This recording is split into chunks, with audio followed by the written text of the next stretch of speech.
বিশ্বকাপ মানেই অঘটনের মঞ্চ, আর সেই মঞ্চে এবার ইতিহাস লিখল প্যারাগুয়ে। চারবারের বিশ্ব চ্যাম্পিয়ন জার্মানিকে টাই ব্রেকারে হারিয়ে উল্লাসে ভাসল দক্ষিণ আমেরিকার দলটি। ফক্সবোরোর রাত, টানটান উত্তেজনা। একপাশে চারবারের বিশ্ব চ্যাম্পিয়ন জার্মানি, অন্য পাশে লড়াকু প্যারাগুয়ে। শুরু থেকেই ছিল স্নায়ুর লড়াই। প্রথমার্ধে খুব বেশি সুযোগ তৈরি করতে পারেনি জার্মানি, বরং আঘাত হানে প্যারাগুয়ে। ৪২ মিনিটে জুলিও এনকিসুর নিখুঁত হেডে বল জড়িয়ে যায় জার্মানির জালে। মানুয়েল নয়ার ছিলেন অসহায়, এক গোলে এগিয়ে বিরতিতে যায় প্যারাগুয়ে। বিরতির পর বদলে যায় ম্যাচের চিত্র। জার্মানি ঝাঁপিয়ে পড়ে আক্রমণে। ৫৪ মিনিটে আসে সমতা। ক্লোরিয়ান ইউর্জের দারুণ ক্রস, কাই হাভার্জের হেড এবং গোল। ফিরে আসে চারবারের বিশ্ব চ্যাম্পিয়নরা।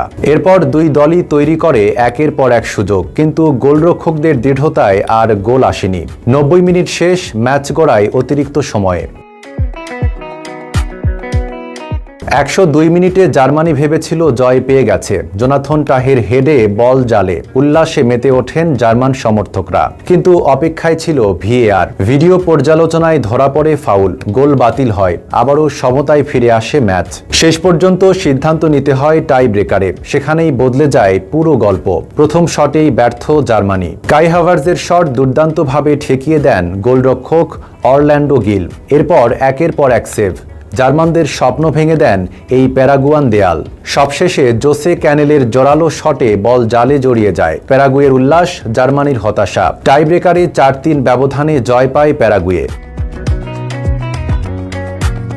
বিশ্বকাপে প্রথমবার টাই ব্রেকারে হারল জার্মানি, আর ২০০২ সালের শেষ ১৬ পরাজয়ের প্রতিশোধ নিল প্যারাগুয়ে।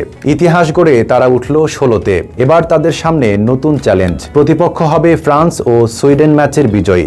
অঘটনের এই বিশ্বকাপে আরও একটি রূপকথার নাম প্যারাগুয়ে।